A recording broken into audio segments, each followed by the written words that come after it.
बढ़ते हैं अब अगली विधानसभा की तरफ और ये विधानसभा है मोहनिया विधानसभा जो कैमूर में है। पहले तो इस पर आरजेडी का कब्जा था, लेकिन आरजेडी से जीतने के बाद अब यहाँ की विधायक बीजेपी में जा मिली।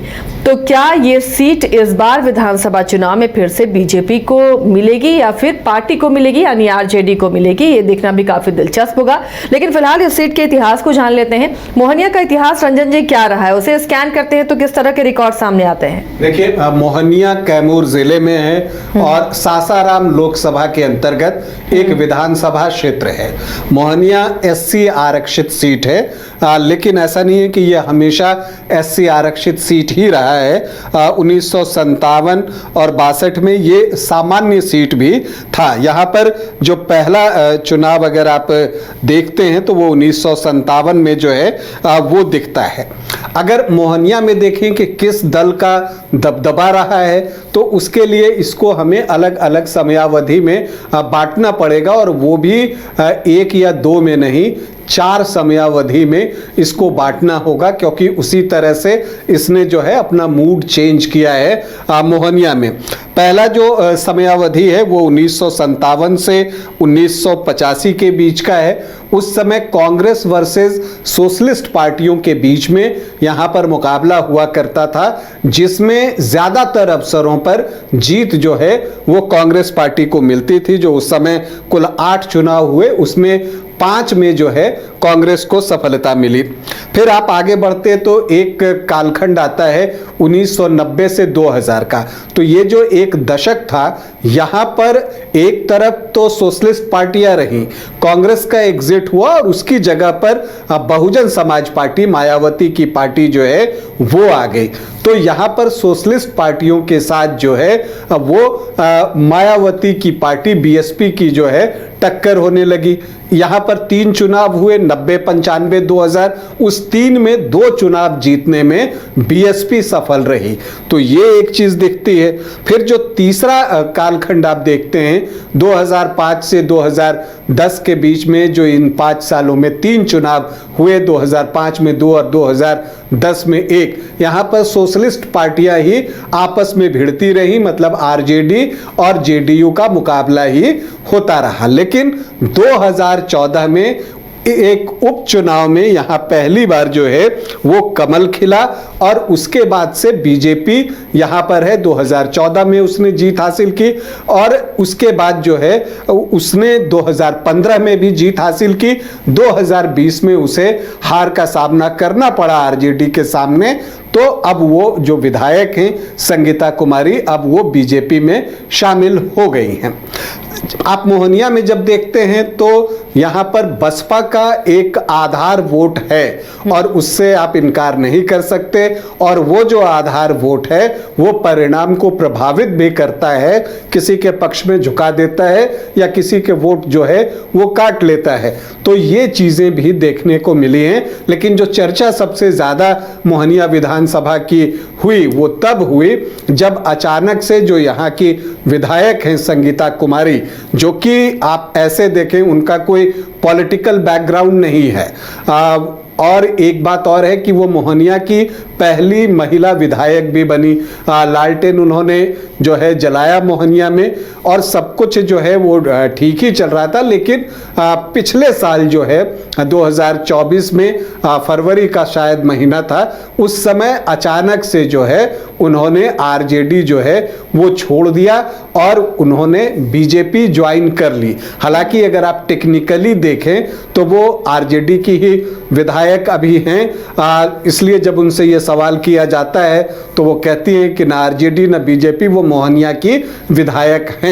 तो एक चीज ये है, लेकिन इस बार आप मानकर चलिए कि बीजेपी उनको टिकट देगी, क्योंकि कुछ शर्तों के साथ ही उनका पार्टी में आना हुआ होगा, और उसमें टिकट तो पहली शर्त रही होगी। अब अगर आप यहाँ पर ये देखें तो यहाँ पर कुल 17 चुनाव जो है अब तक हुए हैं, जिसमें कांग्रेस ने 5 बार सफलता अर्जित की है। बीजेपी, जेडीयू, आरजेडी, बीएसपी, प्रजा सोशलिस्ट पार्टी को 2-2 अवसर अवसरों पर कामयाबी मिली है और जनता दल और जनता पार्टी एक एक अवसरों पर इस सीट को निकालने में कामयाब रही है। सुरेश पासी ने सबसे ज्यादा 3 बार जो है वो ये सीट जो है निकाली है। इसके अलावा रामकृष्णाराम, महावीर पासवान, छेदी पासवान और निरंजन राम ने भी 2-2 बार जो है ये सीट जो है वो जीती है। तो ये चीजें दिखती हैं। कुदरा और मोहनिया प्रखंड इस विधानसभा के अंतर्गत आता है और कुदरा धान के लिए जाना जाता है। कहते हैं कि वहाँ 200 से ज़्यादा राइस मिले हैं। तो कुदरा के बारे में ये सब भी लोग जानते हैं। अब अगर हम यहाँ पर 2010 से देखें कि जब नए परिसीमन के बाद क्या स्थिति रही है, तो यहाँ पर 4 चुनाव हुए हैं, जिसमें कि एक उपचुनाव भी 2014 में है। 2010 में यहाँ जेडीयू से छेदी पासवान जो हैं वो प्रत्याशी थे। उनके सामने आरजेडी से निरंजन राम थे। छेदी पासवान को आए 38,918 वोट, मतलब 34.81% वोट, और निरंजन राम जो आरजेडी के थे उनको आए 36,393 वोट, मतलब 32.55% वोट। कांग्रेस के कन्हैया राम 14,613 वोट लेकर आए, मतलब 13.07% वोट, और जो बीएसपी के अकलू राम थे उनको 11,533 वोट मिले, मतलब 10.32% वोट। तो एक चतुष्कोणीय मुकाबला यहां पर हुआ, जिसमें छेदी पासवान जो है 34.81% वोट लाकर 2,525 वोटों से चुनाव जीतने में सफल रहे।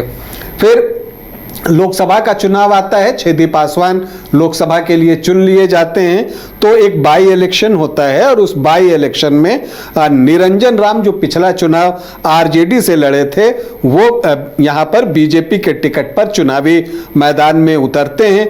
61,560 वोट लाते हैं। उनका वोट परसेंट था 53.69% और 50% का आंकड़ा जो है वो क्रॉस करने के बाद कुछ बचता नहीं। तो उन्होंने जो है 19,851 वोटों की बड़ी जीत दर्ज की। उनके सामने जेडीयू के प्रत्याशी थे चंद्रशेखर पासवान, जिनको 41,709 वोट आए। भाकपा माले ने भी यहां पर 4.5% के आसपास वोट लाए। फिर 2015 आता है। उस वक्त जो है महागठबंधन बन चुका था और उस महागठबंधन में ये सीट कांग्रेस को गई। संजय कुमार यहां से कांग्रेस के प्रत्याशी बने। बीजेपी ने अपने सिटिंग विधायक निरंजन राम पर ही भरोसा जताया, तो बीएसपी ने रामराज राम को चुनावी मैदान में उतारा।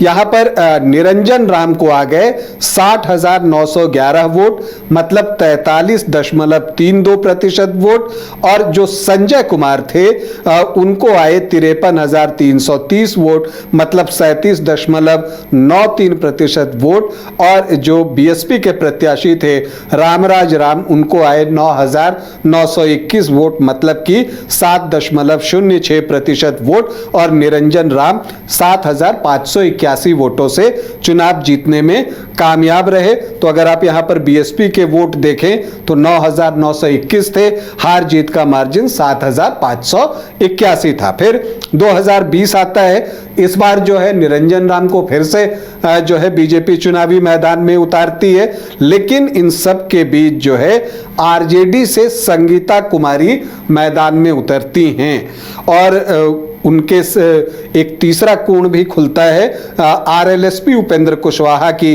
पार्टी से सुमन देवी, श्वेता सुमन भी इनको लोग कहते हैं, सुमन देवी चुनावी मैदान में उतरती हैं और एक पूरी तरह से ट्राइंगुलर फाइट यहां पर देखने को मिलती है। निरंजन राम को 49,181 वोट आए, मतलब 30.4% वोट। संगीता कुमारी को आए 61,235 वोट, मतलब 37.8% वोट, और सुमन देवी जो आरएलएसपी की प्रत्याशी थी उनको भी 39,855 वोट आ गए, मतलब 24.5% से ज्यादा वोट। तो ये बड़ा डैमेज था यहां पर बीजेपी के लिए। और यहां पर संगीता कुमारी को जीत मिली 12,000 54 वोटों से, और सुमन देवी को वोट कितने आए थे? 39,855। तो पहली बार महिला विधायक मोहनिया को मिली। संगीता कुमारी जो है वो चुनाव जीती और यहाँ से प्रत्याशी बनी। लेकिन जैसा मैंने आपको बताया कि 2024 में फरवरी के समय में उन्होंने पाला बदल लिया, वो बीजेपी में चली गई हैं और उनको बीजेपी ने तुरंत पार्टी का प्रवक्ता भी जो है वो बना दिया। हालांकि ये बात अलग है कि जिन दो प्रत्याशियों की हम बात करते हैं, भभुआ में भरत बिंद और यहाँ पर संगीता कुमारी, जब लोकसभा का चुनाव हुआ तो इन दोनों क्षेत्रों में भाजपा पिछड़ गई। अब ये कोई इशारा है या आप कह सकते हैं कि वो लोकसभा का चुनाव था, क्योंकि टफ फाइट जो है सासाराम लोकसभा में हुआ था। लगभग 19,500 वोटों के आसपास जो है वो कांग्रेस प्रत्याशी मनोज कुमार यहाँ से जीते थे और उसमें यहाँ की लीड जो है मोहनिया की वो बहुत मायने रखती है। खैर, अगर हम यहाँ पर दावेदारों की बात करें तो देखिए बीजेपी से तो सबसे मजबूत दावा जो है वो संगीता कुमारी का ही बनेगा, क्योंकि अगर वो इस पार्टी में आई हैं तो कुछ शर्तों के साथ ही आई होंगी, इससे इनकार नहीं किया जा सकता। लेकिन जो बीजेपी की ही एक जिला पार्षद हैं गीता पासी, वो दावा कर रही हैं बीजेपी से ही और उनकी बातों से लगता है कि वो चुनाव लड़ने के लिए बिल्कुल जो है वो जोर लगा रही हैं। अब अगर बीजेपी से उन्हें टिकट नहीं मिलता तब वो क्या करती हैं, ये देखना भी दिलचस्प होगा। देखिए, जो पिछले बार श्वेता सुमन मतलब सुमन देवी थी जो 39,855 वोट लेकर आई थी आरएलएसपी के टिकट पर, वो आरजेडी में आ गई हैं। तो ऐसी स्थिति में आरजेडी को भी प्रत्याशी की जरूरत है। तो अब वो देखना है कि क्या वो सुमन देवी होंगी या कोई और जो है वो प्रत्याशी होंगे। गीता पासी के रवैये को भी देखना होगा। एक झुग्गी झोपड़ी प्रकोष्ठ के हैं रंजीत जी, वो भी जो है कोशिश कर रहे हैं आरजेडी से टिकट का और नहीं मिलने पर निर्दलीय भी वो उतर सकते हैं चुनावी मैदान में। बीएसपी से ओम प्रकाश दीवाना का नाम सामने अभी आ रहा है उभर कर। अब देखना है कि आखिर में इन्हीं को टिकट मिलता है या नहीं। जनसुराज से भी प्रत्याशी जो हैं वो भी महिला प्रत्याशी ही संभावित हैं कि वो प्रयास कर रही हैं और कांग्रेस से भी जो है प्रयास हो रहा है, चूंकि कांग्रेस का कहना है कि लोकसभा चुनाव में उसने यहाँ बहुत बेहतर प्रदर्शन किया है तो ये सीट उसे दे दी जाए।